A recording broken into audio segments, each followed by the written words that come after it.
Ladies and gentlemen, it's July 29th, 2026. I'd like to call to order the Carson City Planning Commission meeting. Call the roll, please.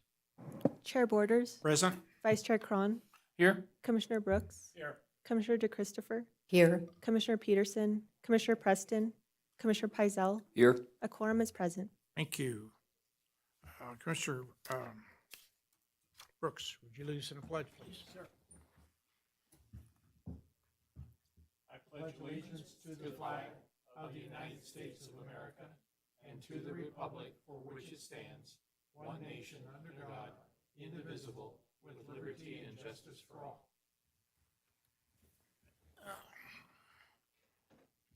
Thank you. The public is invited at this time to provide comment on any topic that relates to any matter over which this public body has supervision, control, jurisdiction, or advisory powers, including any such matter that is not specifically included on the agenda as an action item. No action may be taken on any matter raised during this period for public comment. Is there any public comment at this time?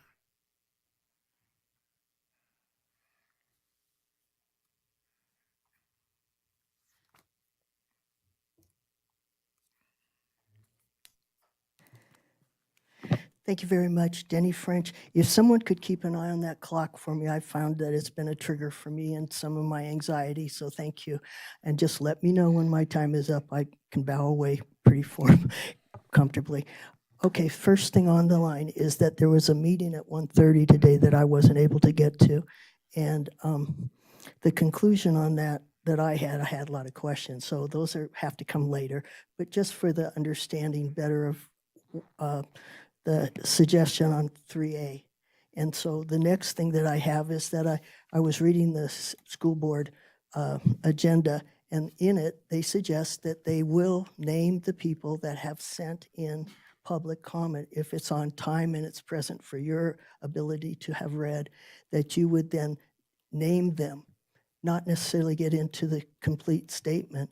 But I thought that's a good idea and a consideration I'd like to see on all the agendas for all the meetings, because I feel that those public statements, if people can type or spell, which neither I can do, they should be given a shout out for their having made those comments. And I think we have enough time, if we don't fiddle fart around, to be able to do that with some constructions as far as time. Thank you very much.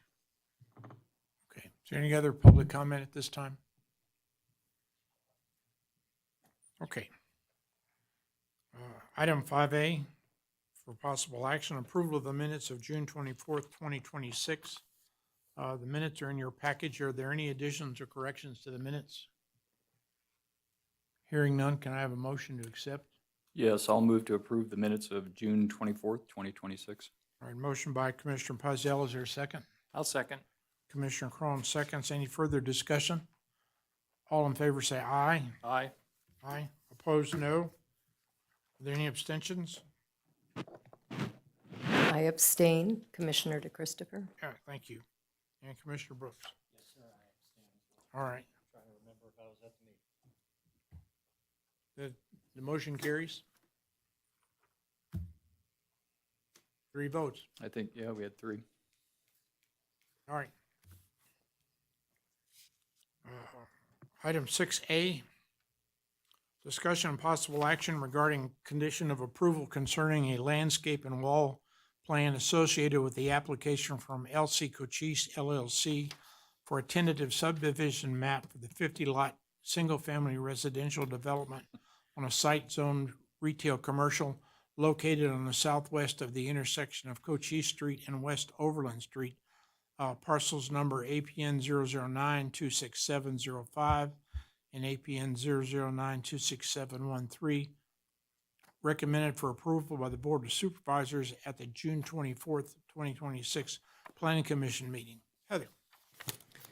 Good evening, Heather Manzo for the record. So on the site up there is where the project site is located. This was heard, as was noted in the staff report, by the Planning Commission last month, and a recommendation to approve was forwarded to the board. With that, the commission did add a condition recommending that the applicant bring back an updated landscape and site plan. removing any riprap that had been proposed and adding some landscape area and to get some details on the walls they were going to use. So with that, the applicant is presenting to you this evening that plan in order to satisfy that condition. Any comments that are made by the commission tonight will be forwarded to the board through the staff report for that item. So this is the site plan that was recommended for approval. And of note are the tan areas along the west side. That is where the riprap has been removed from the plan, and a wall plan and revegetated materials along with landscaping along the frontage of Voltaire have been added. So the applicant provided a couple examples of what the wall detail might look like, as well as what the revegetation would look like once it's matured. So on the left-hand side is a revegetated slope in another jurisdiction. And then the other slope treatment is that MSE wall. So they identified a gray as the color and that smooth texture as the surface material. And so where this would go is along that Voltaire frontage, so on that west side. So up, you'll see on the left-hand side is Voltaire, and then that treated slope with the revegetation on that sloped area. And then down at the bottom where the house lot is, that would be the backyard for most of these. I think there's one side yard as well. That blue area is where that wall would be located. So typically, staff wouldn't recommend smooth face because it can be an eyesore over time. However, this is in people's backyards, so there's really not the same kind of concern that we would have if it were in a public space. So with that, the applicant is available if you have any questions for them. Otherwise, there's a recommended motion in your staff report. Okay. Are they here? Yes. Can they come forward?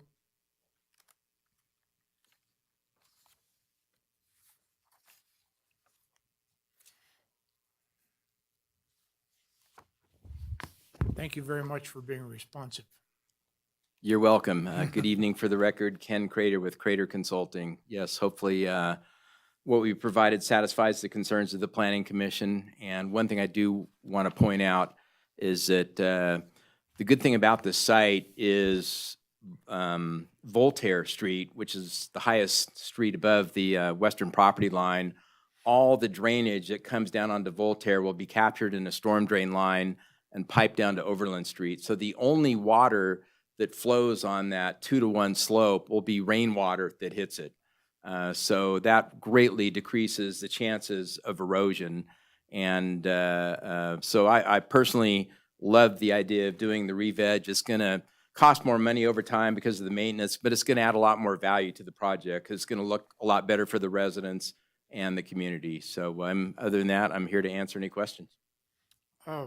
The block wall that we're going to put up there looks like it's going to be something like 4 or 5 feet tall. Is that? The mechanically stabilized earth wall behind the homes will range in height from about 4 feet, and on the very ends, on the far north end and the south end, increases to 10 feet.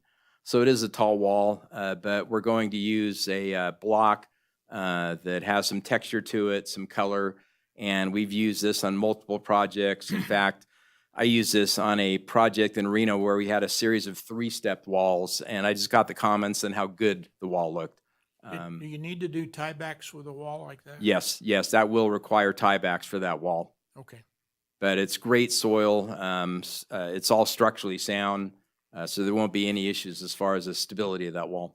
Okay. Any other questions? Mr. Crone? Yeah, I want to thank you again, as the chair did, for your responsiveness to trying to get this to move along quickly and also to address our concerns. Just a couple things, just for the record. We talked a little bit about the drainage basin in particular and how that has been a struggle for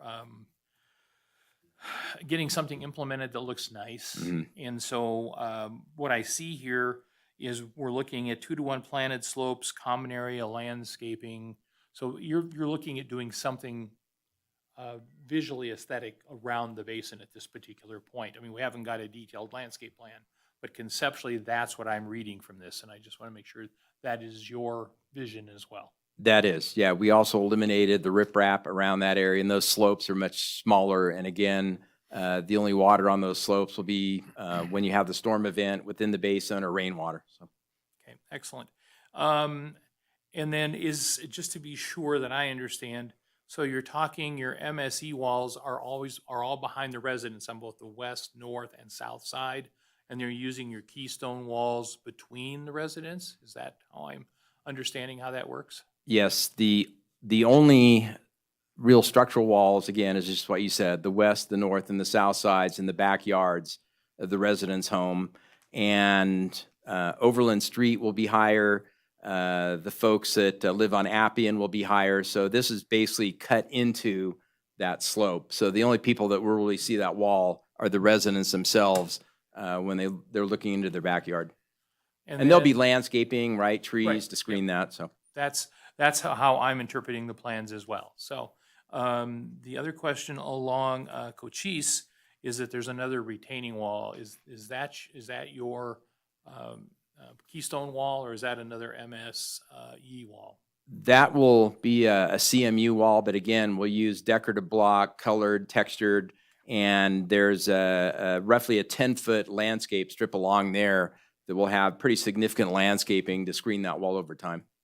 No, it looks good. And then the trees along there, especially with that 10-foot difference as the tree canopies grow up, I think that's going to look really nice. So if you're driving along the street with the canopy as it grows, you're not going to see the homes. And if you use some larger plant material alongside the wall, that wall will not be a visual eyesore. So. And I'm not a landscape architect, but I ran a landscape division in a firm for about 4 years, and I've worked on a landscaping projects, and I've done all my landscaping, and I'm a stickler. And if you notice in the application, I made the landscape architect list the trees that we'll use, and they're all trees that are either native or tolerant of our weather conditions here, our drought, and all deep rooting. Just to make sure that there's no upheaving of the sidewalk. And so all the trees should just be beautiful trees over time. No, I would agree. And also your revegetation list, it comes from Comstock Seed, and they are, one of the premier dryland seed mix companies here in the area. So I was really pleased to see that as well. And you have a variety of shrubs and perennials and annuals mixed into that. And so I was very pleased to see that mix as well, being diverse. And this is an east-facing slope too versus a west-facing Right. slope. So I think there's a great probability that, just like the freeway through Carson City was a similar approach. Yes. Landscaping approach. And I think over time, the maturity that we've seen, not only on the slopes on the north end of town, but also the slopes, through the southern part of the project, have turned out very well over time. They've filled in, they've matured, so I think there's really, in my mind, a great hope for a nice aesthetic treatment on that slope. The only thing that I would like to see, to be honest with you, I was very impressed, is I'd really like to see more trees on the slope than what are graphically being shown. So that would be my only. Otherwise, I think you've done a great job. I just graphically, and again, I realize this is a graphic plan, and we still have to step into the landscaping plan. But I know I would like to see probably double the amount of trees that are on that slope right now, just to help again with that whole visual look. So. No, I get it. It's just about cost and keeping, the units affordable. But one thing I will add, which I think you'll appreciate, is I told the builder that what I want them to do is to do first a broadcast of seed on the bare slope, and then the second broadcast with the hydro mix. And in working with Kelly DeFrance from LA Studios, she agreed that the probability and chance of a more quicker re-veg on that is much greater with that double seed mix. So I think that'll help too. I would agree with Kelly on that as well. So I think you're approaching it well. I think, like I said, I think you've done a great job in response to what we asked for. And so thank you. Thank you. And yeah, we'd all like more trees, but I do believe as those trees mature over time and the re-veg, it will still look very nice. It's way nicer than riprap. So. Any other questions for? Okay, public comment?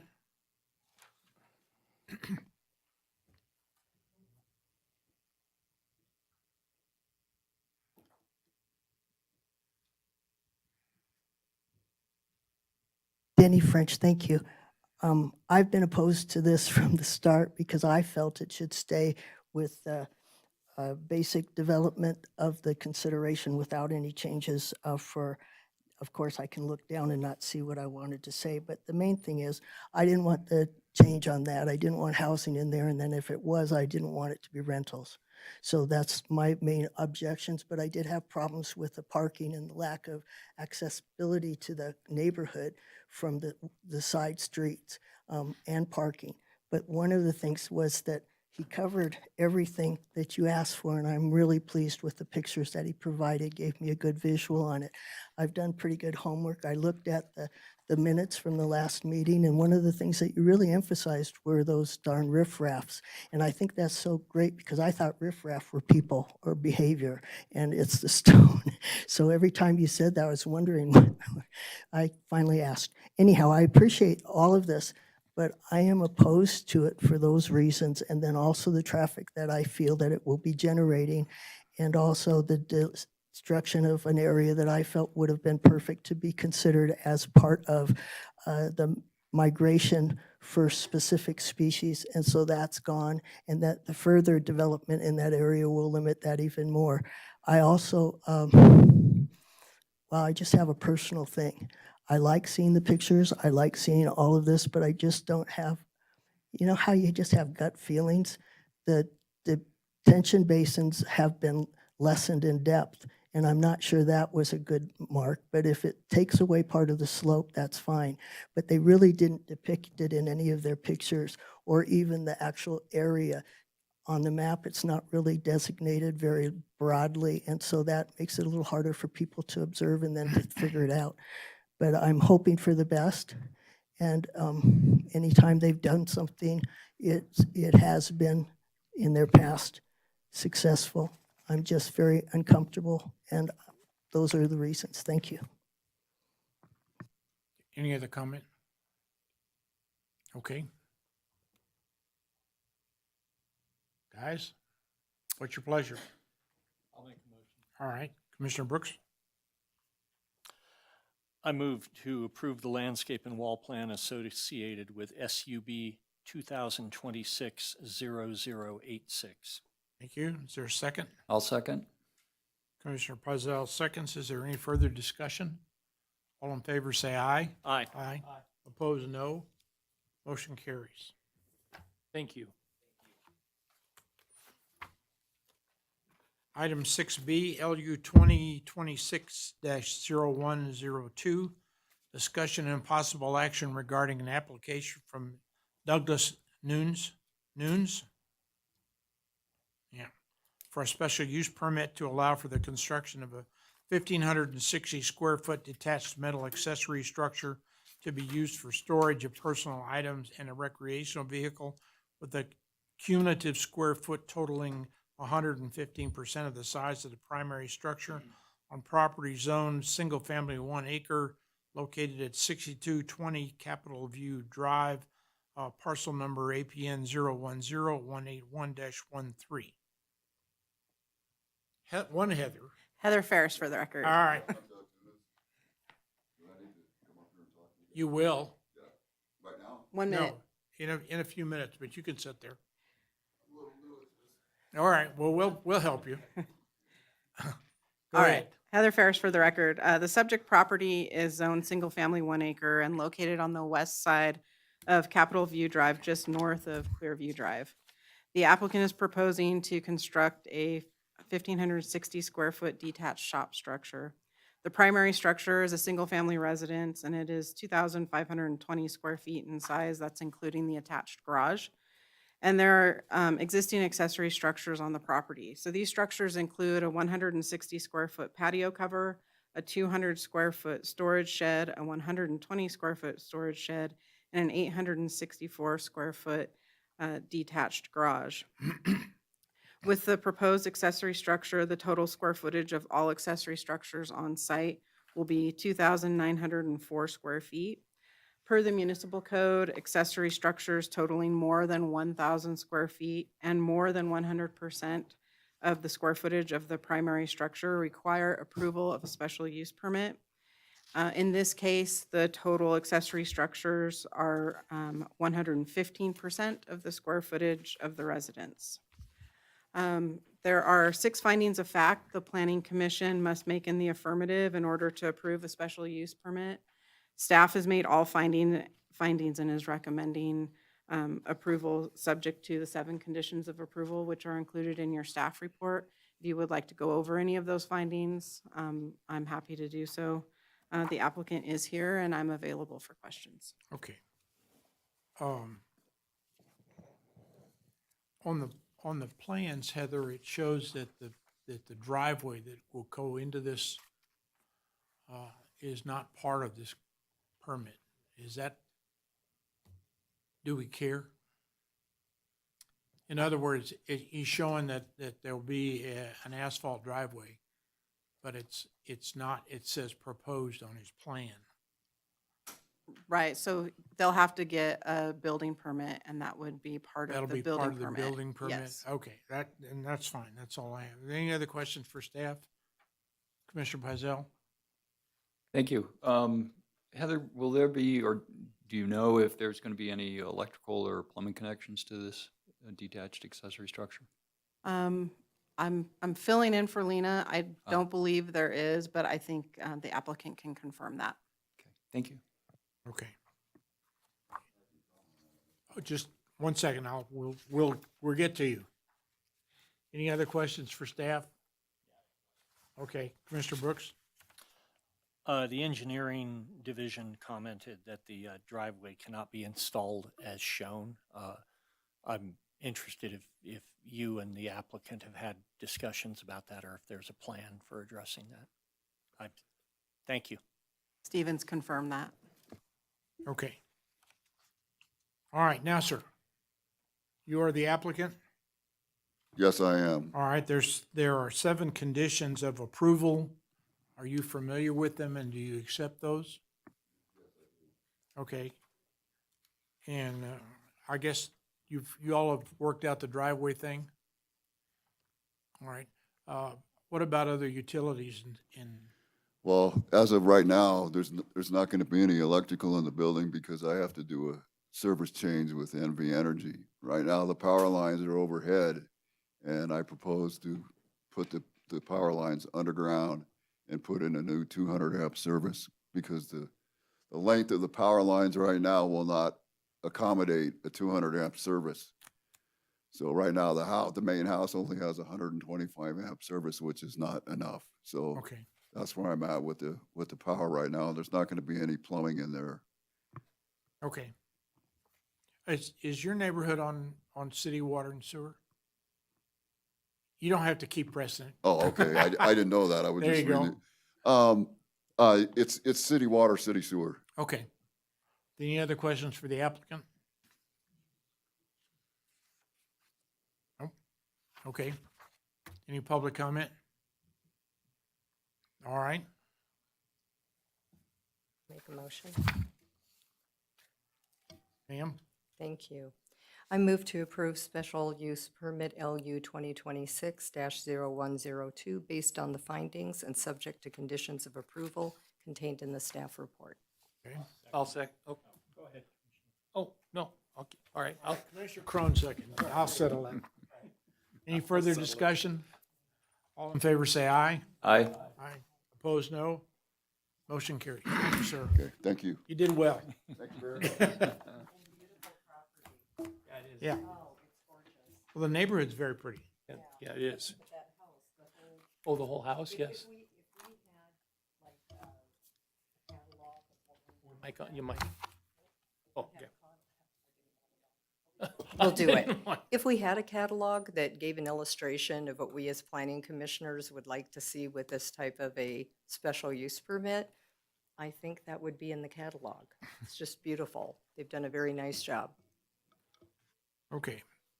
Item 6C, AB 2026-0103, discussion and possible action regarding a recommendation of the Board of Supervisors concerning an application from Inland Group to abandon a 20-foot natural drainage easement approximately 12,615 square feet in size, entering in from the west and continuing out to the east side of the parcel within the Lampa Ranch North Specific Plan Area and Zone General Commercial SPA, located approximately 2,000 feet from the south of East William Street at the southern terminus of Gold Dust Way, parcel number APN 010-041-85.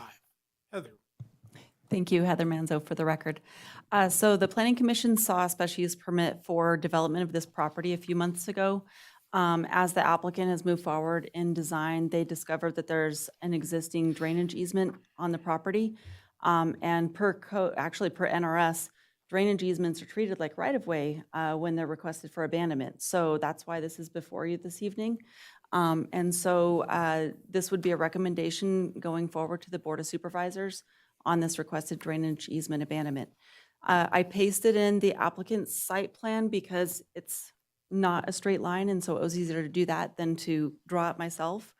And then also what I did is a side-by-side of the newly constructed or recently constructed Visi ditch drainage alongside the abandonment request. So as you can see here, the drainage that used to go through that easement has been located to the south of the easement itself in that formalized drainage channel that goes off to the east by I-580.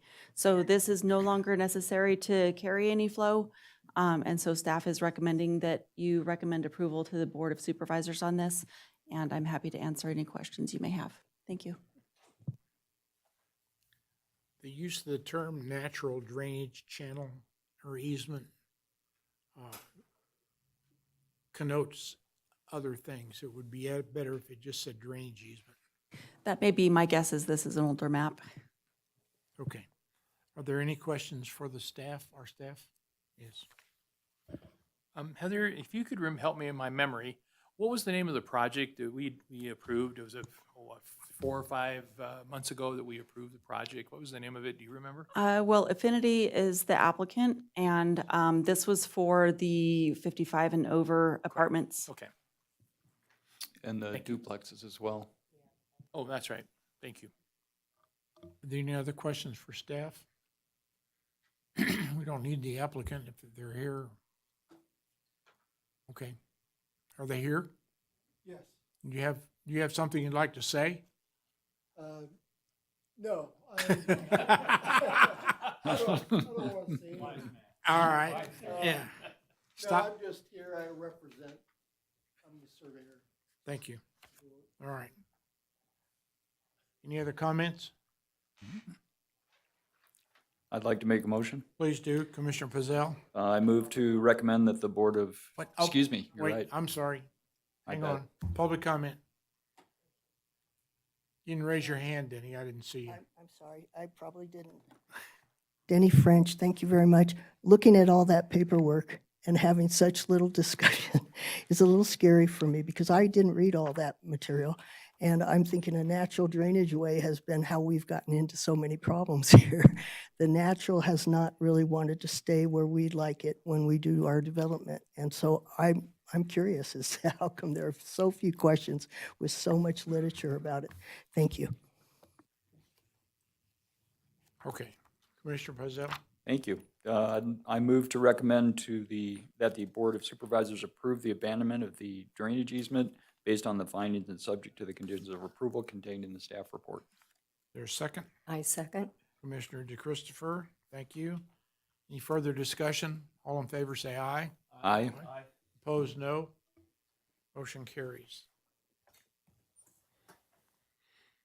Item 6D, AB 2026-0104, discussion and possible action regarding a recommendation of the Board of Supervisors concerning an application from Valoria, oh boy, Oliphant, Oyster, and Almond to abandon a 10-foot wide alley running north and south from West John Street and West William Street and located west of North Curry Street and east of North Nevada Street and adjacent to properties located at 1114 North Curry, 1102 North Curry, 1113 North Nevada, and 1103 North Nevada, parcels number APN 001-11702, 001-11704, 001-11701, and 100-117-03. Why don't we just say 1 to 4? All right. Heather. Heather Ferris for the record. The subject abandonment area is a 10-foot wide alley that runs north to south, west of North Curry Street and east of North Nevada Street. The area to be abandoned is approximately 1,683 square feet in size. The request is being made to accommodate development plans for the property at 1114 North Curry. While the development plans are for that single parcel, staff did encourage the applicant to come forward with abandonment for the entire alley as the development, including structures, fences, landscaping, have migrated into the alley over the years, essentially all the way along that alley. So it really is just a paper alley. If approved, upon recordation of the order of abandonment, the alley will revert to each of the abutting property owners. There are 7 findings that must be made in the affirmative for the Planning Commission to recommend approval of the abandonment to the Board of Supervisors. Staff has made all 7 findings and is recommending approval, subject to the conditions of approval contained in your staff report. I'm available for questions, and Dan Oster is here representing the application as well. Questions for staff? Commissioner Crone? Heather, a couple things. First off, when you talk about the alley will revert to the abutting property owners, are you saying 5 feet and 5 feet, which will happen, or 10 feet one way? I don't quite understand what. So it's essentially 5 feet and 5 feet. So the picture that's up is the resultant parcels after the abandonment, and the dotted lines kind of down the center where the alley used to be shows essentially what reverts back to each parcel. Okay, thank you. That's very helpful. The other thing that I guess I'm a little concerned about is you talk about future development plans.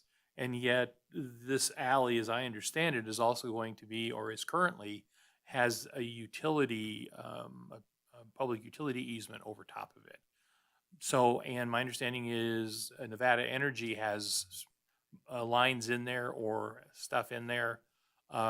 So I guess my question is,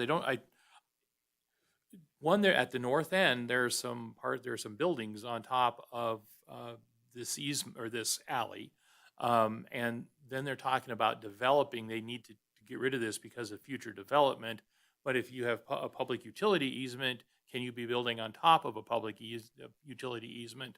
I guess I'm a little bit confused, so help me out.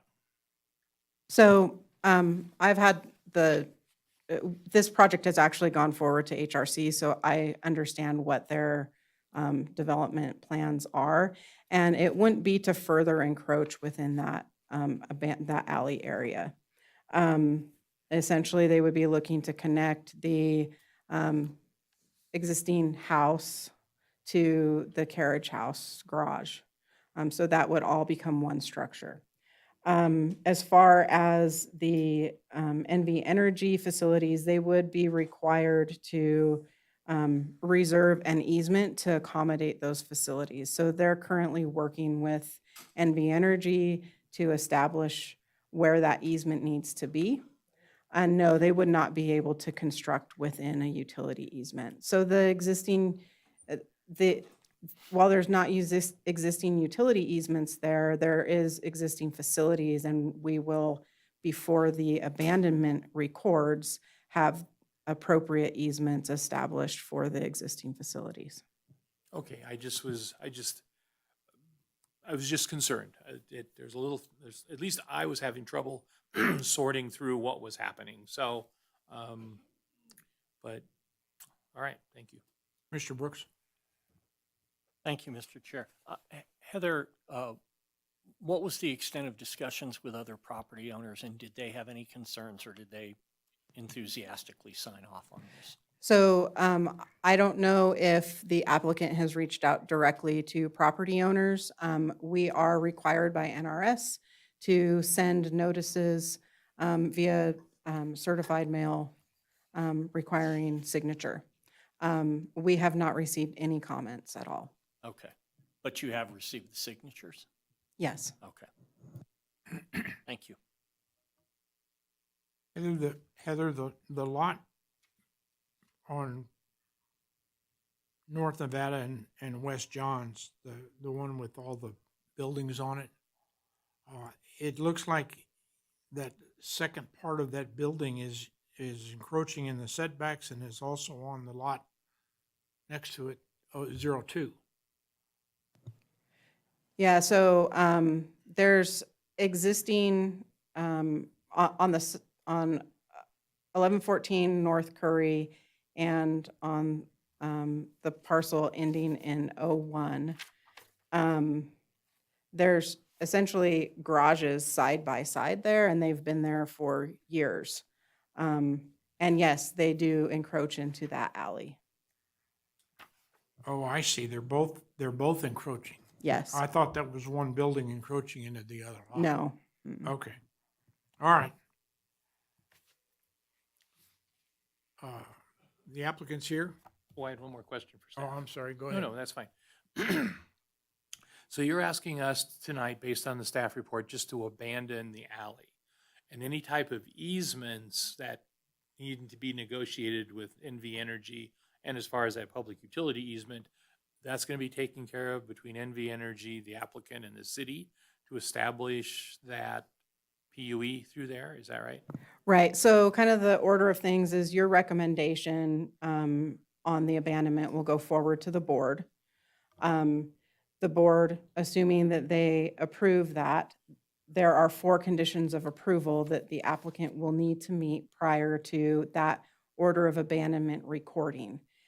Specifically, condition number 4 says prior to the recordation of the abandonment order, a utility easement must be reserved to accommodate existing NV Energy facilities in the abandonment area. So before that order is recorded, actually abandoning the alley, we will have easements established. And then they will be put on, what document does then it get put on? So they're recorded as individual easements, and that gets recorded against the properties. Okay, thank you. Yeah. Okay. The applicant, any other questions for staff? The applicant is here. There are 4 conditions of approval. Are they acceptable to you, sir? For the record, my name is Dan Oster. Commissioners, thank you for your consideration in this matter. I represent the law firm, and I'm a commercial real estate agent. We are in escrow to buy this. This is the last condition of that purchase. They plan to maintain the existing historical structure. And just to address some of the other questions I've heard, sir, we did reach out to the neighbors. They've been overwhelmingly welcoming, which has been really pleasant. We plan on adding some parking in that area that we will make available to the public during off-business hours. We're also going to put in EV chargers, and that, along with just the upgrade of the building to, like the last gentleman, we just need more amperage in there to run a modern building on it. So there will be a whole new provision with NV Energy. We're not able to bring power across this easement. It will be coming across or under Curry Street or whatever the required building code for that is. And then, yeah, the other conditions are acceptable, sir. Okay. Are there any other questions for the applicant? Nope. Public comment? I would like to make one more comment and Oh, I'm just sorry. Go ahead. I would just like to compliment the work of the staff through this process with us. Heather Ferris in particular has guided us both through the Historic Review Committee as well as through this process. And I just have found it somewhat complicated, but very helpful to have the support we've received from the staff. Thank you. Glad to hear that. Yeah, no, we're very glad to hear that. If I could have one more second, since the No. applicant's up here. No more seconds, okay. Go ahead. I just wanted to commend you guys for saving the historical character of that house. It could have been very easy to take it down and do some other things with it. And so there's just that whole ambiance on the west side over on that historic district. So I do appreciate not only your effort, but the applicant's efforts, as well as, the owner's efforts in trying to preserve that little bit of, every time we lose something like this, it's a little part of us, I think, that we end up missing. Whereas I think by trying to keep that, restore it, update it, I recommend, or I really acknowledge you and your team for that effort and working with the Historical Resource Commission. So thank you. Public comment? There you go.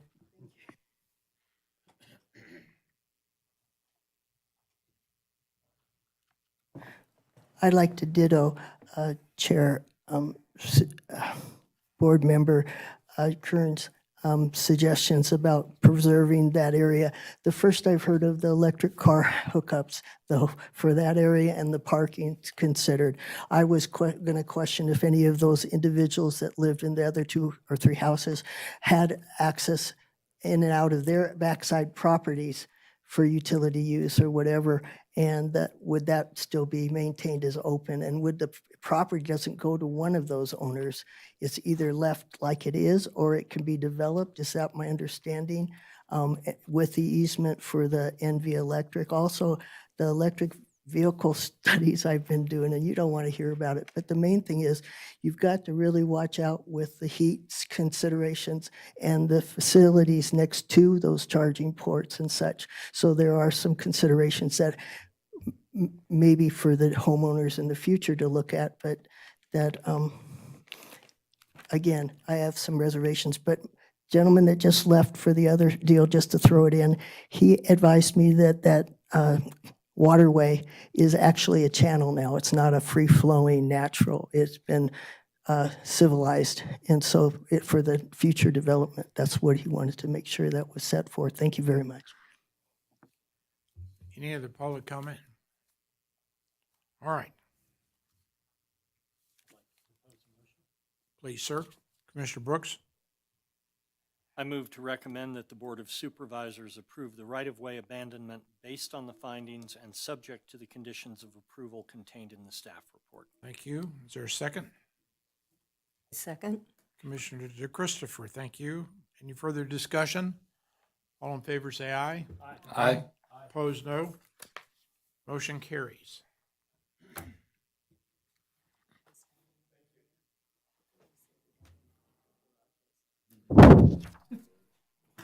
Item 6E.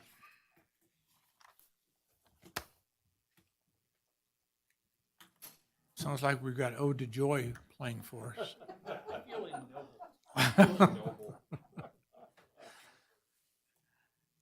LU 2026-0101, discussion and possible action regarding an application from Clearview Self-Storage for a special use permit to construct and operate 43,980 square foot single-story climate-controlled storage facility for personal storage and 7 single-story storage buildings totaling 52,128 square feet for indoor storage of boats and recreational vehicles, as well as personal storage on 2 parcels totaling 4.78 acres in size, zone general commercial and retail commercial, located at 393 Eel Station Lane and 350 Clearview Drive.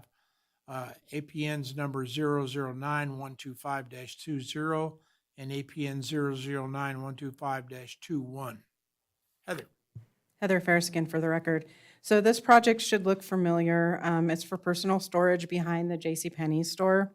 The Planning Commission approved an SUP for this same request on March 30th of last year. SUPs are valid for 12 months unless an extension is requested and granted. An extension request was not received and the SUP expired. The applicant does intend to move forward with the project and has submitted building and site improvement permits, but those permits had not been issued within that 12-month span, and construction had not started, so the SUP essentially it expired because it had not been initiated yet. The subject parcels are split zoned, retail, commercial, and general commercial. Personal storage and indoor storage of boats and RVs is an allowed use in the general commercial zoning district. However, personal storage is only allowed in the RC zoning district as part of a personal storage and retail office complex. So you have to have that retail and office use associated with the personal storage if you're in the retail commercial zoning district. So per the municipal code, where a parcel of land is divided by a zoning district boundary, an SUP is required in order to utilize the entire parcel with a use that is allowed in only one of the two districts. Therefore, an SUP is required in order to establish this use. Personal storage is required to meet the development standards outlined in Division 1.10. The staff report contains a detailed analysis of how those standards are being met, and I'd be happy to go over any of those with the commission at your request. There are 6 findings of fact that the Planning Commission must make in the affirmative in order to approve a special use permit. Staff has made all 6 and is recommending approval, subject to the conditions of approval included in the staff report. We have received 2 public comment emails which have been provided to you in the packet and as late material, and those are from Carol Wolf and Bruce Scott.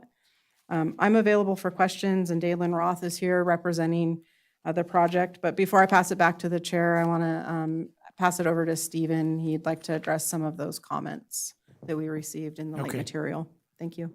Stephen Pote with Development Engineering for the record. In the public comment, one of the items was concern about the size of the existing detention basin decreasing, and specifically that it was designed for a 100-year storm event, and now we're talking about it being designed for a 10-year storm event. So when this was originally passed back in the day, that was also something that caught our attention and something that we looked at very carefully. So when that basin was actually designed, looking back at the drainage study that created it, at the time, our old drainage standards were in the process of being created. The drainage study actually references forthcoming drainage standards. So it appeared to us like the 100-year storm event was chosen as a conservative measure because those standards hadn't been passed yet. Looking at the topography and the area, there's really no reason to have a 100-year storm event basin right here.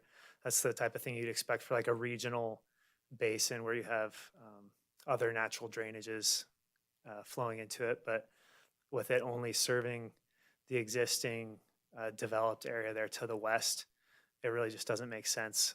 And there is the roadside swales along the streets in the area that convey the flows to the east. So it is going to be designed to have the runoff not just for the subject site, but also the whole shopping center to the west. So that is accounted for, just for the record. All right.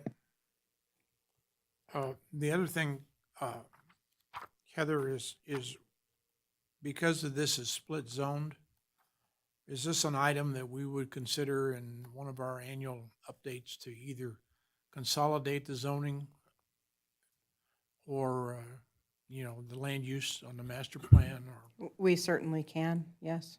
if it just having something on a split zone just doesn't seem to make any sense. And has nothing to do with the development or the Right. developer, but if that's the case, this is one of those pieces of land that I think we probably ought to make a note of and see if we want to look at it at the end of the year when we do those things. Yeah, I think it's definitely worth noting.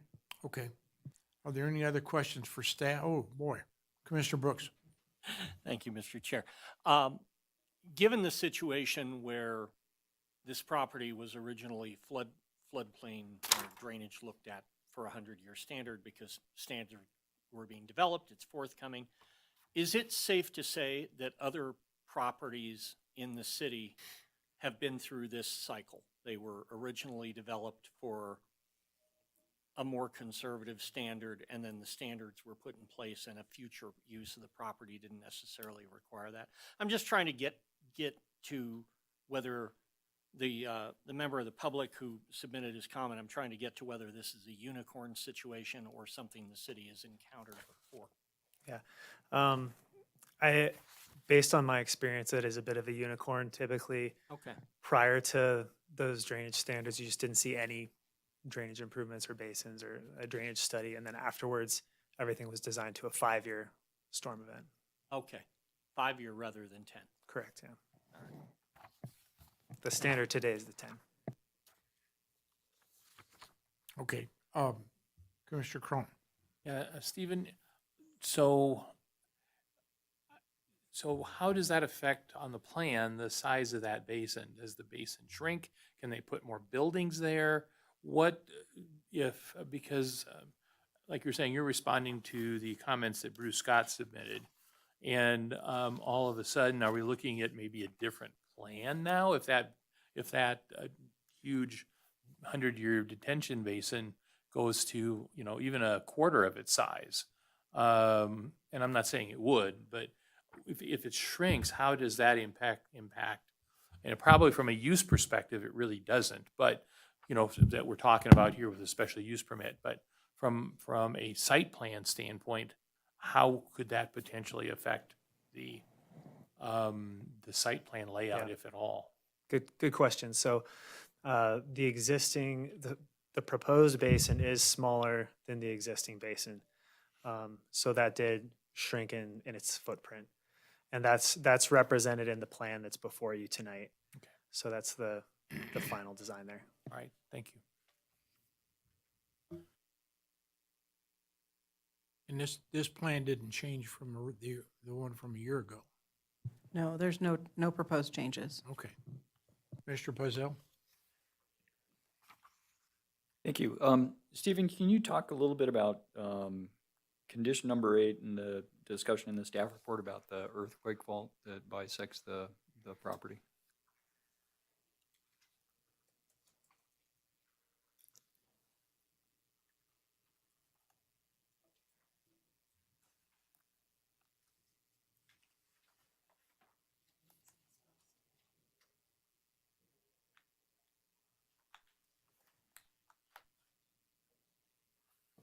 Stephen Pote for the record.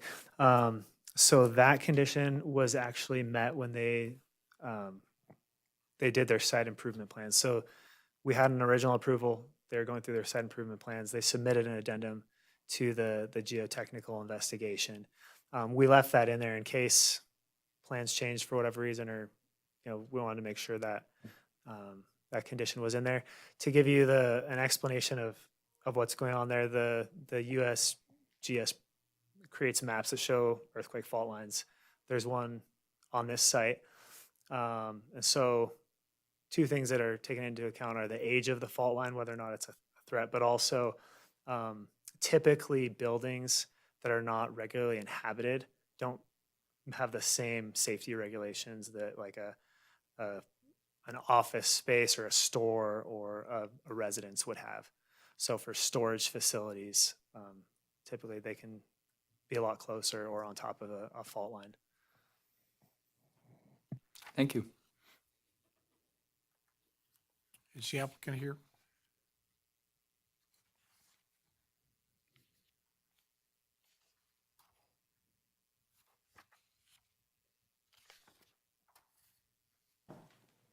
Hi, Dalen Roth and Robert Roth represent the ownership group for the development. And thank you, Heather, for all the help with this. Sorry I had to go through it twice. City appreciates the money. Thank you. We were about 2 to 3 weeks away from having our permits and discovered we had not renewed and we had gone beyond the 12 months, so. All right, and there Heather are was 12 a lot of help. conditions of approval in this SUP. Are they acceptable to you? Yes, they are. Okay. Any other questions for the applicant? Nope. Okay. Public comment? All right.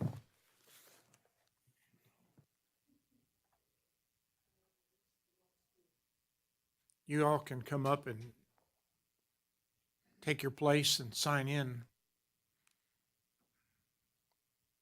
Denny's already signed in 100 times. Go ahead. Denny French, Carson City. Thank you very much for your appreciation of this, but I'm not very comfortable with the fact that they got ellipsed on their deal, and now it's being redone sort of in a different little bit of a twist. There's a few changes, and I think I was in the meetings on one of the other proposals year and something ago on this, and it was just seemed like a really unusually useful area for other things. So I'm not for the storage, but I also am concerned about that water table. I think we don't always think of it when we think of 100-year flood times. Our aquifers fill from the bottom. They don't even necessarily warn us they're coming. It can swell an area or detract from it when it gets dry. And so that basin might still be relevant in some ways for even just a leak it valve area. But other than that, I just really, I'm looking at the fascia and the spaces and the length of area that's not have any kind of building strategic changes. It's just a flat wall, and I know there's a word for it, and I can never think of it. So I think that it's extended in several areas. They might want to put some fascias on it to make it other than the smooth cover face. And then the street view, the bit that they put in as far as landscaping suggestions are great, but it will depend on the trees that they put in that will either block it or make it look like some sort of a detention center. So I think those things need to be considered. Thank you. Okay. Yes, ma'am. Push the button until it turns green. All right. Hi, I'm Julie Jones. Pull that a little closer. We can hear you, but the tape can't. Okay, is that Go ahead. better? Yes, ma'am. I'm a owner of the townhouses right next to this, and my backyard actually is right on the line of this property. And the basin does fill up pretty high of water. There's a lot of ducks and geese that play in there. So when the season is going, I don't know if they've looked into that, but it does fill up. And I didn't get to see this, so I like the site plan, and it looks like that there's trees all along, but I want to know if the building is going to be right against my backyard fence, or if there's going to be some kind of property in between us. And how, I guess I can look at this because I didn't know how tall it was going to be. I'm just concerned. That's my backyard. And I don't want to look at a big old wall. And I hope the people who are building this understand there's a lot of us with our backyard right there against that property. I guess that's all. Okay. Thank you. Yes, ma'am. Go ahead. I'm Carol Wolf. I submitted. Again, Carol, can you move the mic a little closer so they can get you on the tape? I'm Carol Wolf, and I submitted an email. My concerns lie that with this unit being an RV storage and boats and everything, I'm concerned about all the added congestion that's going to happen off of I-580 and Highway 50 and South Carson Street. There's already a lot of congestion there at certain times of the day, and this is just going to increase that, and I'd like to know if that's been taken into consideration here. And the other issue is that it's not,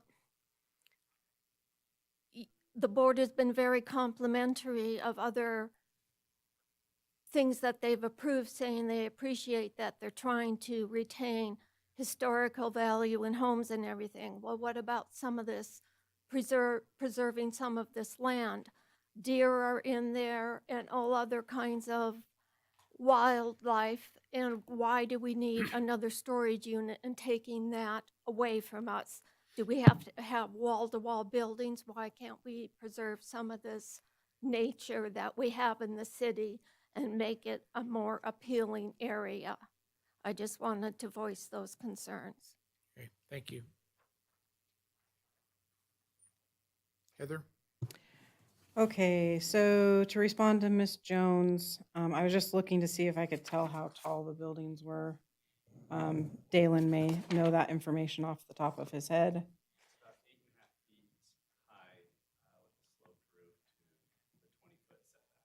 About 8.5 feet high with a sloped roof.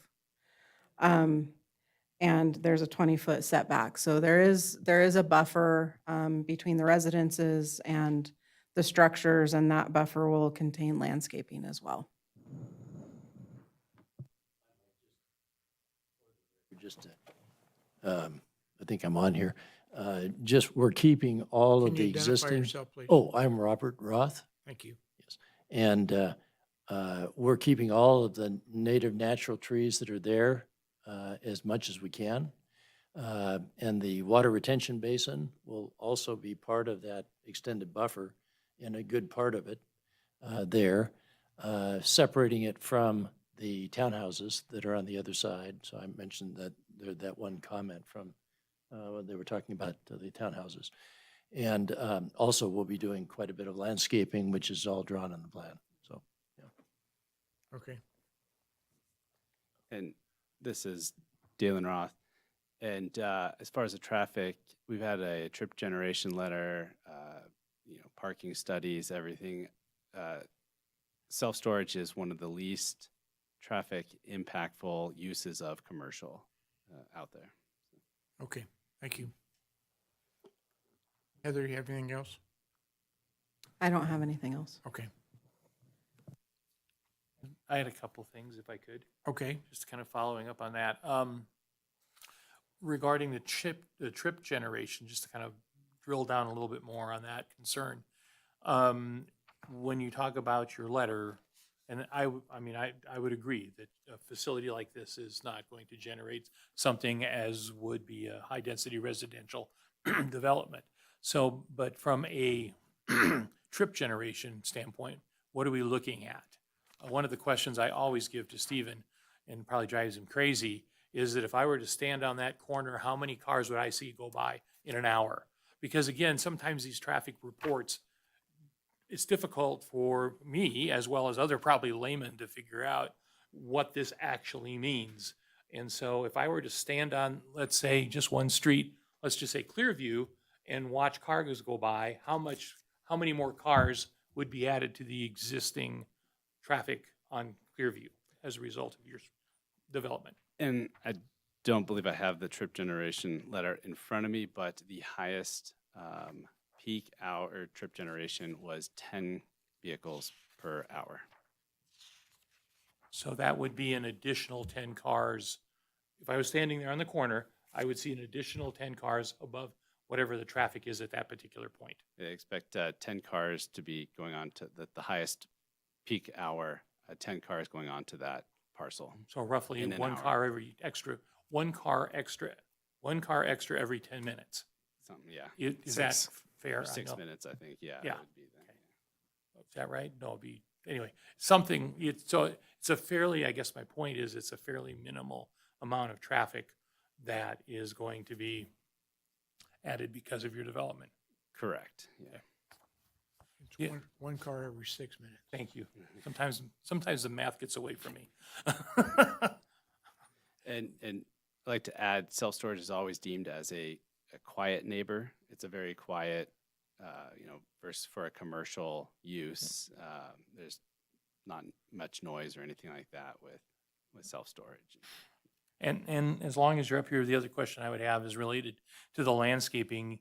You guys are, from what I understand, you are real close to having construction documents to be submitted, being able to submit, and those kind of things. Have you paid particular attention to that buffer? It's 20 foot wide from what I understand from Heather.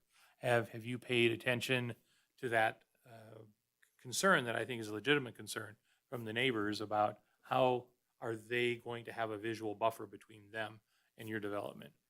Correct. We have addressed that with our permits, and we have design on the building, but we also have the trees and everything to essentially, when they grow up, to hide the building as well in that buffer zone. Right. And then in the water retention basis, we're keeping all the pre-existing trees there because they're well established and grown to also hide that. Right, thank you. Okay.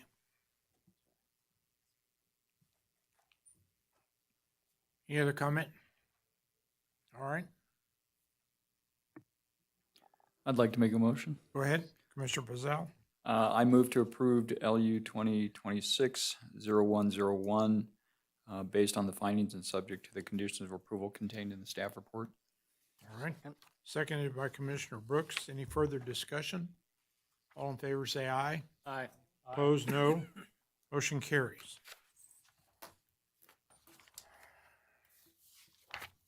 Moving right along. Item 6F, LU 2026-0097.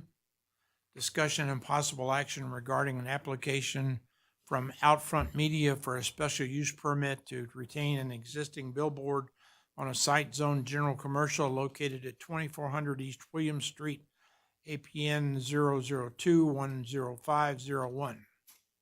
Heather. Good evening, Heather Manzo for the record. So this request is just to the west of I-580 on East William Street.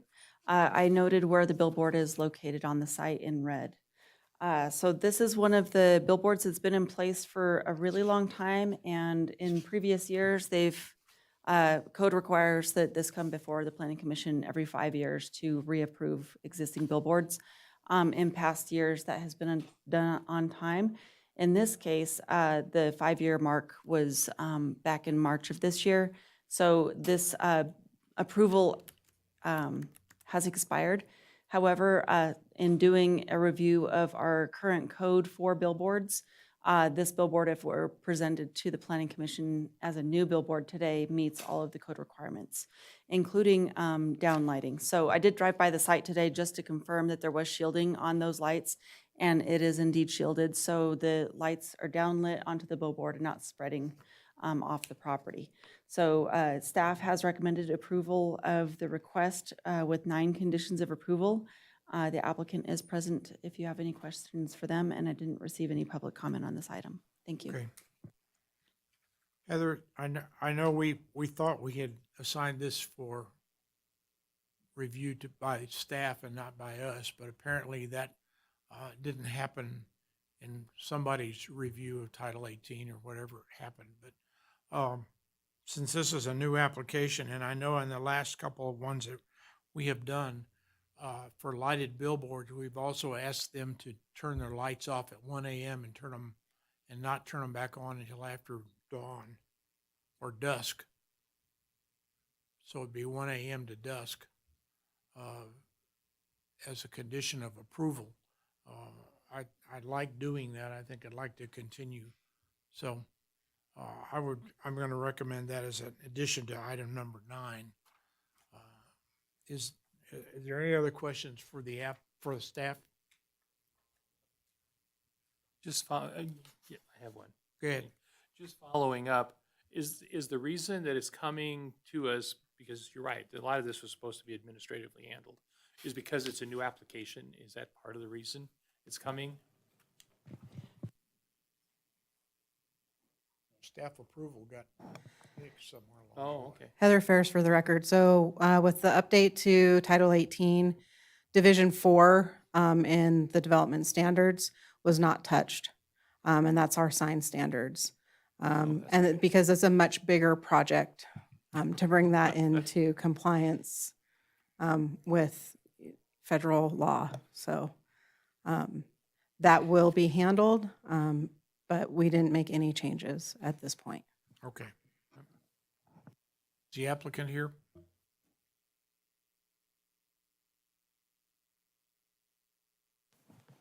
Hi, Kevin Johnson for Outfront Media. All right, Kevin, there are 9 conditions of approval. Are they acceptable to you? They are. I would like to address the lighting issue. Go ahead.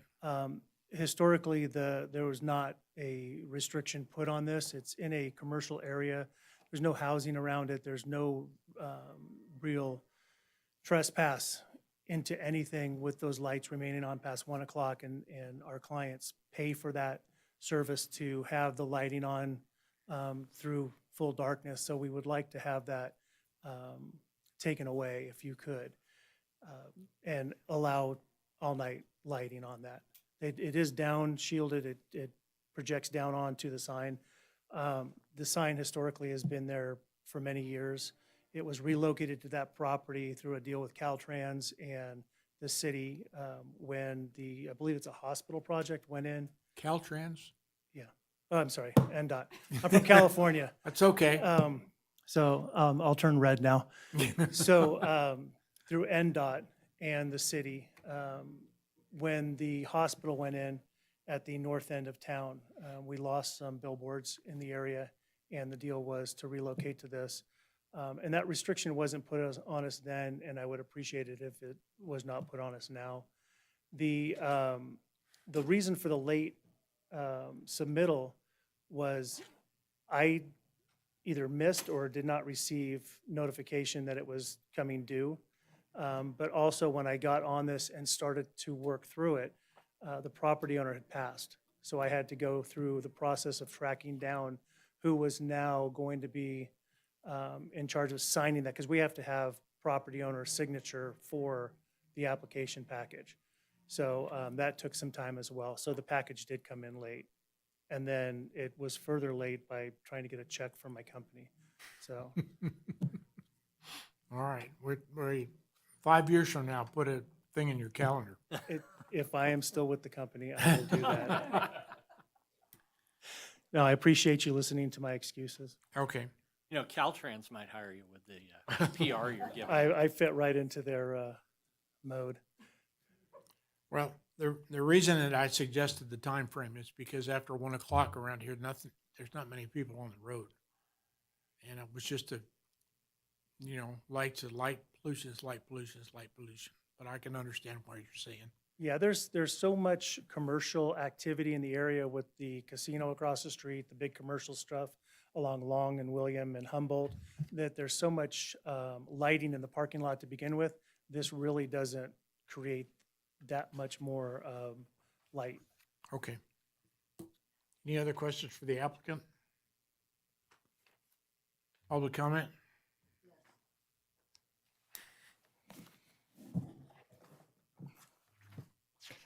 Thank you, and I apologize to the applicant.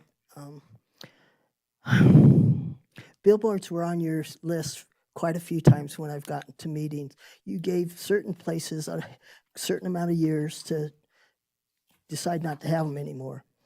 And what's changed, I don't know, because I did miss part of the testimony, and I wasn't able to look as much as I would have liked to into this. But my main concern is the light, but that was discussed as I was coming in.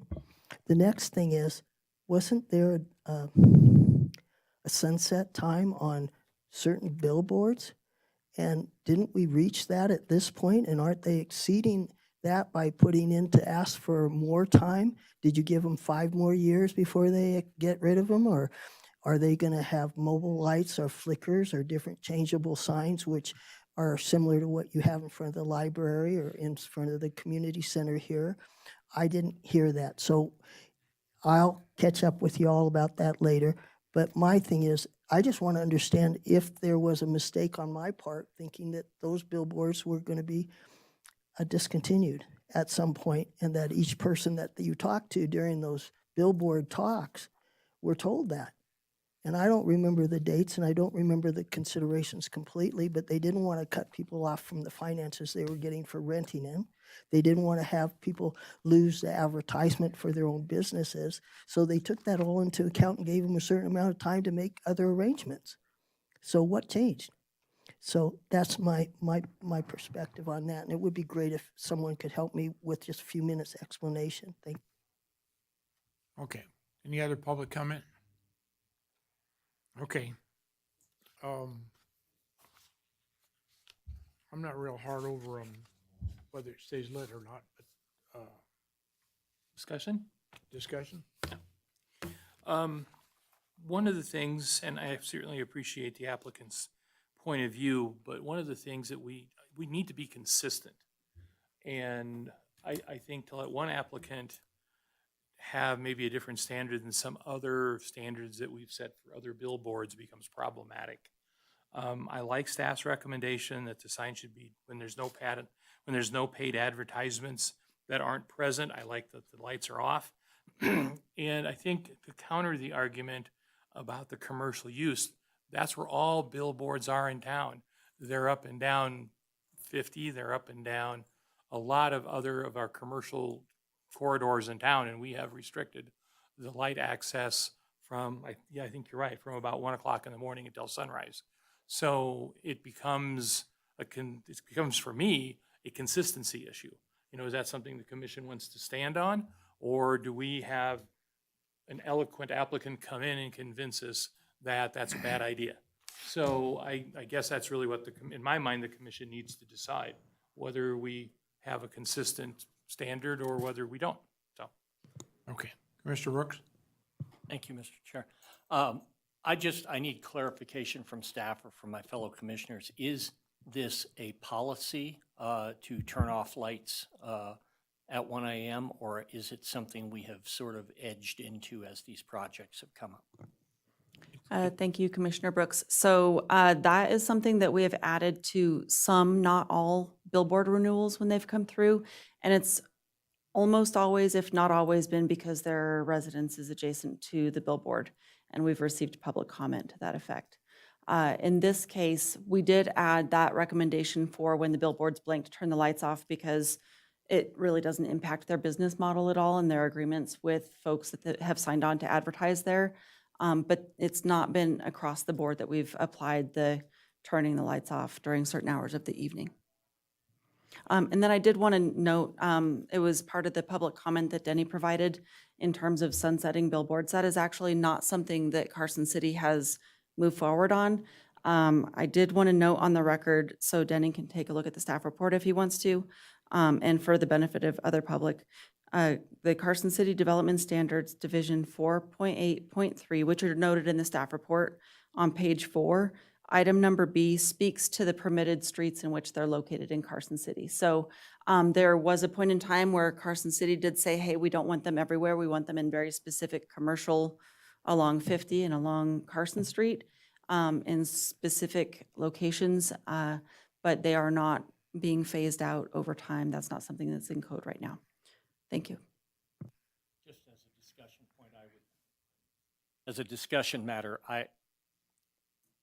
to get my opinion out there ahead of whatever we vote on, I'm all for if the city as a community involving its elected officials develops a policy to either phase out billboards, restrict their lighting. I agree with you, Commissioner, that I don't like, kind of making it up as we go along. But I think that until we have that policy, particularly with legacy property or billboard owners, I think my gut is to leave it alone until we've got something citywide that we can uniformly apply and enforce. Okay. Anybody else? Sure, I'll throw in my 2 cents. Having gone through several sign ordinance amendments and revisions and rewrites, I think I'd rather wait until, as Commissioner Brooks indicates, we have a meeting and discussion about it, and we have something codified as opposed to doing it on a case-by-case basis.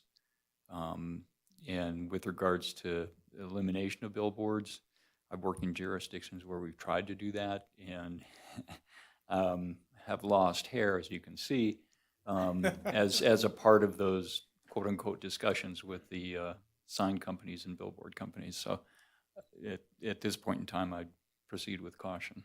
Out of curiosity, Commissioner, was there ever in those Mike. Commissioner, during those discussions about eliminating billboards in other communities, did you ever run into takings litigation or accusations? Yes. Okay, thank you. One jurisdiction actually had a program where basically an amelioration where, over time, we would try and get rid of them, and it wound up not working at all. Never lost a billboard within that jurisdiction. Commissioner Christopher? Yeah, I appreciate what Commissioner Crum was saying, but I would go with what Brooks is saying, Commissioner Brooks, until we have that to rely on, I would probably go without the condition 10.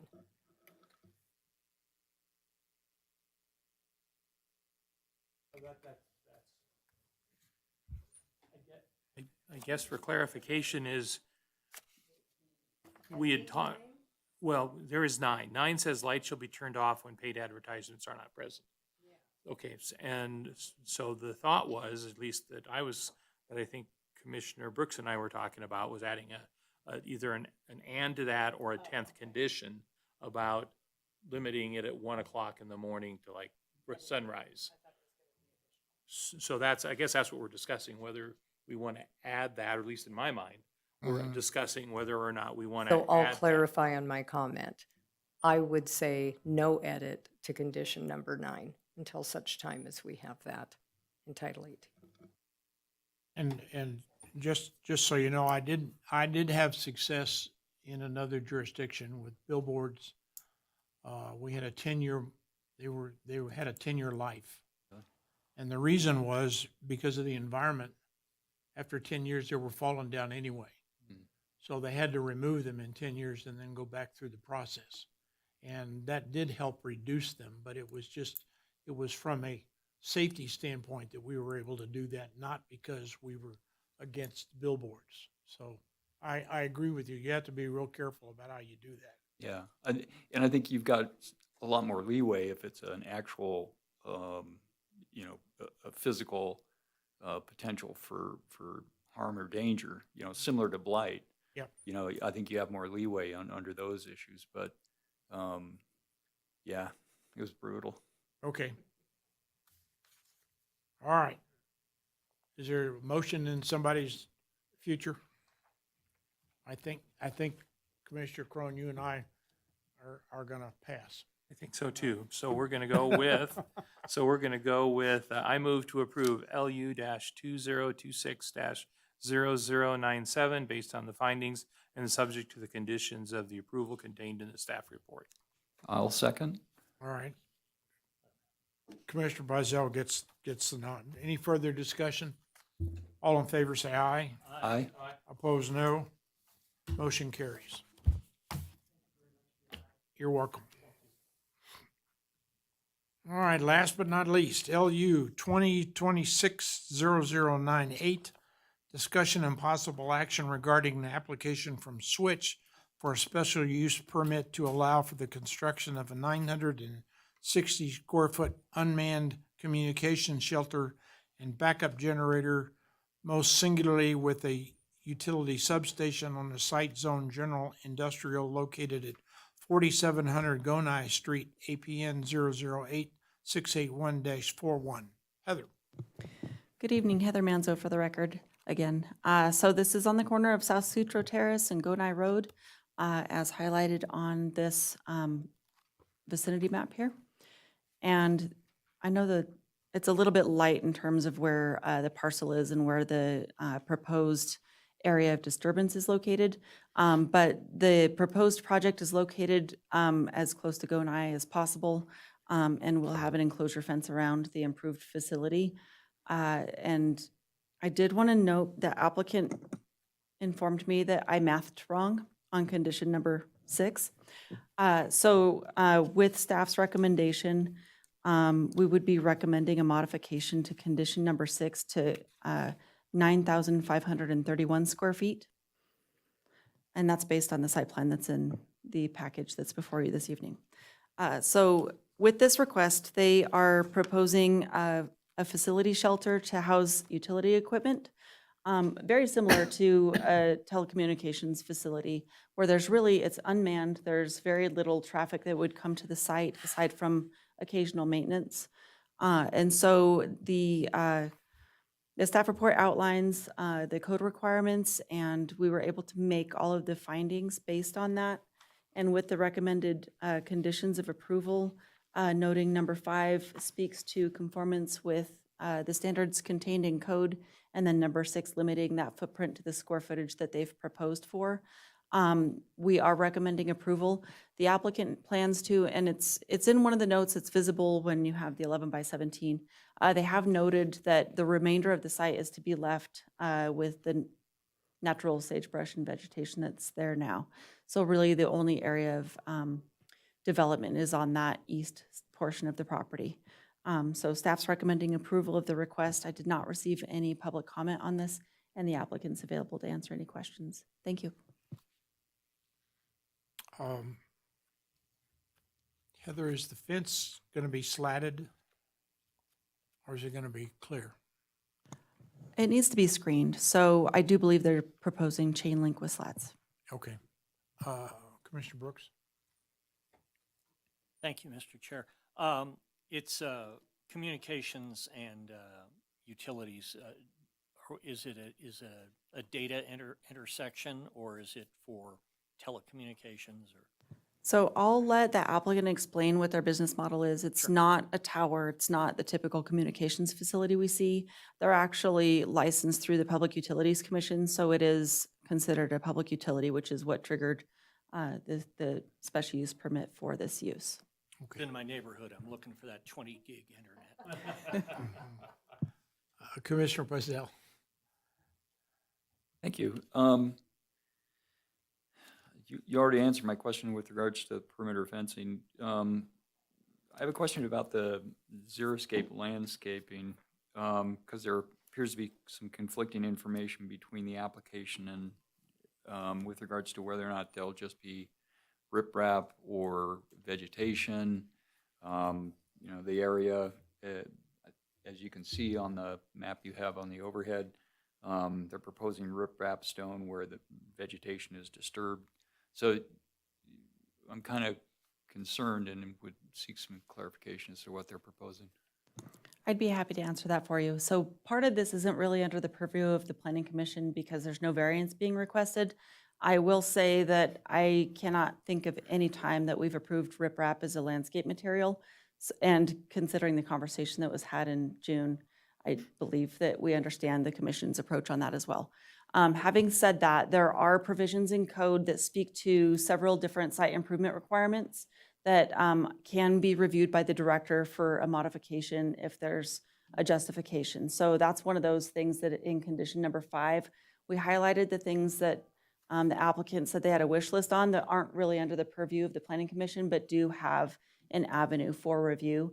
So that is something that the applicant can work with our office and the director on what the landscape plan looks like. But I do not anticipate riprap will be installed along the frontages there. Okay. The other thing was there was a conflict in the application whether or not it's going to be overhead power line for NV Energy or underground. It was overhead in one instance and underground in another. Stephen Potato, Development Engineering. That's touching on development standards again. So the standard requires new electrical to be underground. Okay, thank you. Okay, Commissioner Crone. I guess as we're testing development standards, my question on that, next one along those same lines is that, are there development standards in place that protect the existing vegetation? What I have seen historically is when a contractor comes in and only wants to develop part of the site, that it usually ends up being that the other part of the site becomes storage, becomes a temporary parking lot for contractors who don't want to park on the street or don't want to walk too far. So you end up having a lot of the existing natural vegetation destroyed on the site that's supposed to be preserved. So are there development standards that require the contractor to say, for example, put up orange construction fence separating the project site from the natural area? Or are there some sort of physical separation that distinguishes, you know, like this area is not to be disturbed and that area can be? That just becomes my concern. It just inevitably fails. Somebody in a big Dodge Ram pickup decides that he wants to not park on the street, but park closer to the site so he doesn't have to carry his equipment or other things closer. So you end up having him drive over top of the sagebrush and park in the middle of it. So I'm just curious what the city's development standards say, if at all. I can speak to that, Commissioner Khan. So the applicant has identified their area of disturbance and has noted on their site plan that the rest is going to be left as natural vegetation. And it's not really a development standard thing. Actually, condition number 6 speaks to it. So it says you're limited to this many square feet plus your driveway and required landscaping, and everything else needs to be retained as natural vegetation. So if the applicant can speak to what their plans are for maintaining the site, but if there were to be an impact related to this use, which is what the special use permit before you is for, on the rest of the property, we do have remedies through condition number 6. All right, thank you. Any other questions for staff? Is the applicant here?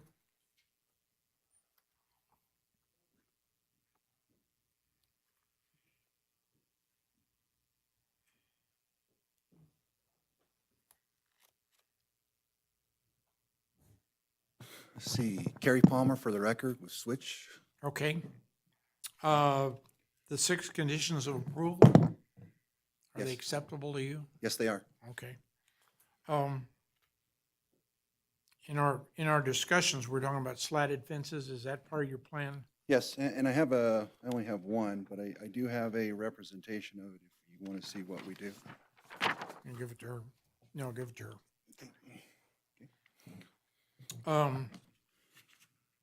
Is the power generator diesel or natural gas? Be diesel. And there's no water or sewer? No. Okay. I guess to go to Commissioner Crone's concern about, preserving the natural lot size, or what are your plans to do that?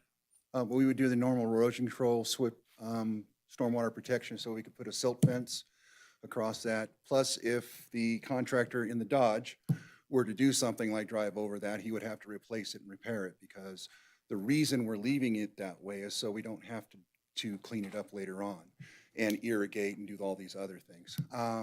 There is some materials and signs that are in that area that we do not want to disturb. We're going to have to clean that up. There's some corrugated pipe. There's also some signage that needs to be removed, but I'm confident we can do that without disturbing any of the vegetation. Are you going to fill any of that area? Just the pad that we're working on, that's it. I noticed that behind. Well, there's kind of a gully that swales through there. There is on the print, there is a easement, a drainage easement that runs north of our pad, and we have to maintain that. Okay, but it just looked like to me in this area in the center of the picture that we have, and kind of where your building is, that area that's lacking vegetation is kind of seemed like kind of a ditch. Okay. And I just wondered how much you were gonna fill that up. We're not. Okay. We are just the footprint of the pad that we're working on. That's all we're going to be doing to the property. And the idea is to be as minimally invasive as possible. That way we don't have to restore anything when we're done. And our contractor is well aware of that. You have, what's your telecommunications connection? What goes into and out of this building? It runs fiber, and Switch Business Solutions is different from Switch. We provide fiber. We have Superloop that runs from here to Las Vegas, 3 different pathways. We provide bandwidth to NCHI, NDOT, NHP. We also work with the hospitals. We provide bandwidth for the hospitals as well as fiber connectivity. Lovelock is a town that we provide connectivity to their hospital. So we are a telecommunication provider. Okay. But is there fiber optics out there now? Yeah. Okay. Not on the site, but you're right past it. Yeah. Within spitting distance. Yeah, NDOT's fiber runs, I think it's a block down, and we would be doing a permit, I think, to come up to that corner. Okay. Any other questions for the applicant? Okay. Thank you. Thank you. Public comment?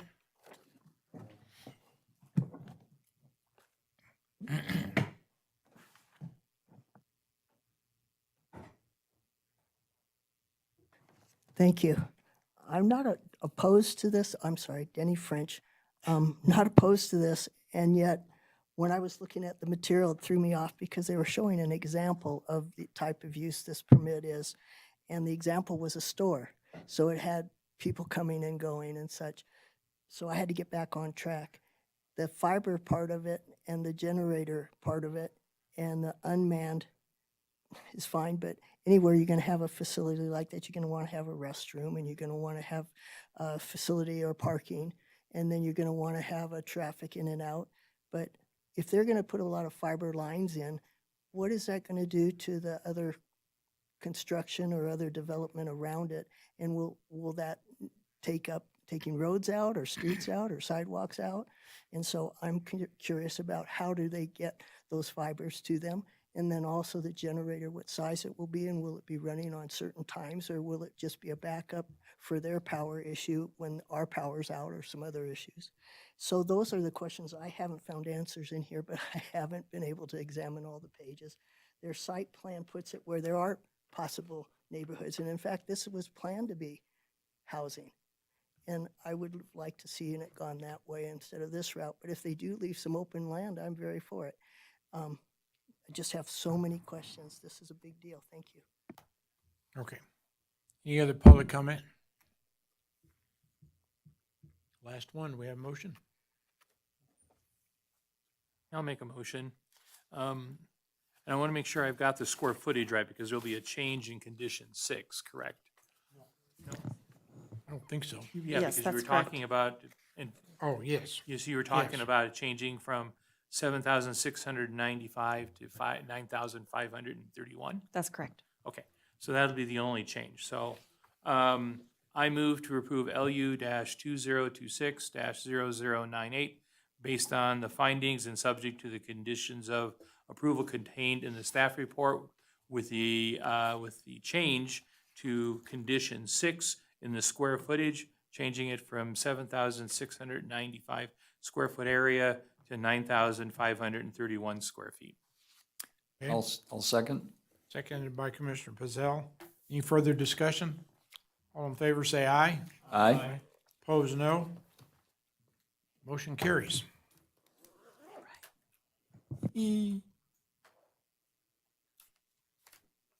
Staff report?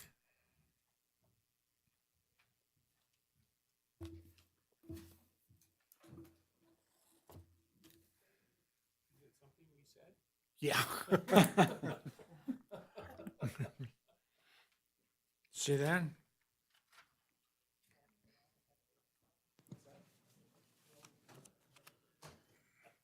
All right. Kyle Fisher for the record. All right, building division valuations. So total valuations for permits this month, as of July 28th, were $8,978,912. Total valuations of permits in 2026 as of July 28th, $107,803,282. Excuse me. We've had 5 housing starts this month as of July 28th. There's 5 single-family detached. There's 218 total housing starts in 2026 as of July 28th. We had one meeting, one agenda item at the Historic Resources Commission, and that was for the relocated carriage house, utilizing setbacks from the original location. There was one administrative permit review that was for a 416 square foot detached accessory dwelling unit. And then you all saw 7 items today. Do I have to go through each of those? Nope. Nope. Okay. We just Oh, did those. we just did those. We just Okay. did those, and we're supposed to remember what they were. Okay, perfect, perfect. We issued 1 new liquor license, and then there was 2 changes of liquor manager applications that we processed. For code enforcement, we had 88 cases opened, 95 cases closed, and then we continue to have proactive work on illegal vendors. For business licensing, there was 83 new business licenses issued. Could you go back to that? Sure. We've seen proactive work on the illegal vendors several times. The next time, can we get some numbers that go with that? Absolutely. And it's about 83 new business licenses in this month since the last reporting period. I believe that's total this last month. Yep. And then upcoming special events, we've got on August 8th, the Carson Craft Fair and Rummage Fair. August 21st through the 23rd, we've got the Carson Home Furnishings Anniversary Sale and Barbecue. That's at the mall. And then August 29th through 30th, we've got the Latino Fest at Fuji Park. And that's it. We actually don't have any agenda items for next month, so we'll set out a notice of cancellation if nothing else comes through. Oh, wow, okay. We still get our check? We still get our check. Yep. For the same amount, right? Yeah, for the same amount? Yeah. That's it. All right, any comments from the commissioners? Just one, if I take a second. Last time Hope was here, she was talking about the project that she was working on with the folks on East William Street, their Walkabout William Street project. And my understanding was that the deadline for that was extended to the 31st. Is that correct? That is correct. So anyway, I had the chance to do it. And I met a lot of very nice business people that are all up and down William Street. It was a pleasure meeting some of them, finding out what they do. And so I thought that it was a nice way to let the public interact with these business owners when they're struggling a little bit with the traffic and the struggles you have when you're trying to get to a business along East William Street right now. So anyway, I had a great opportunity to find out once again, even though I know this, that there are great businesses here in town and great people who really try to make a living and commit to this town with their money and with their talents and with their skill sets. So anyway, I appreciated the effort, and I hope I win something. Thank you. Fill out your ballot, your survey? All right. Anything else for the good of the order? Public comment?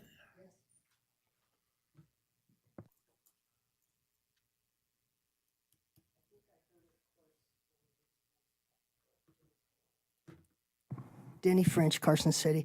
I want to thank everybody for their efforts because I couldn't have gotten through that material in a year. So thank you very much, and thank you for indulging my questions. And I'm hoping that they may spur some understanding of the public's view of the issue. If it's not in a very distinctive and a very condensed and a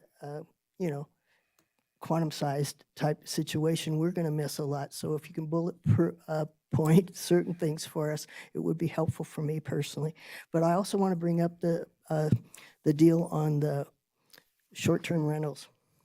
Now, the last time I was in a meeting, it was discussed that there was going to be more discussion because I wanted to make the rules for those people that are already in business, and then the time thing for those that aren't yet applying for licenses and such, and making those efforts to do that, what was going to happen. And since I haven't stayed informed on that, I would like that to be part of a discussion somewhere down the line and bring the public up to date, and I'm part of that. But also I will be asking to find any material that's already out there that I've missed, because I'm going, well, what happens? Did we have to get all those people to sign up as code enforcers? Are the people that had businesses going to stay with it? Or are they just saying, poo-poo, we're not going to sign up? And then what do you do about that? How are you going to hunt them down, or are you going to put law enforcement on their base or such? So an update on that would be helpful for me, how we're going to do that. I know that those type of facilities are very appreciated, and but not always in the neighborhoods. So if we don't have a well-defined way to do this, people are going to be more uncomfortable. So the more you can define it, the better. And I certainly could use some update on it. Thank you. Okay. Anything else for the good of the order? How about a motion to adjourn? All right, Brooks and Crum. See you in September.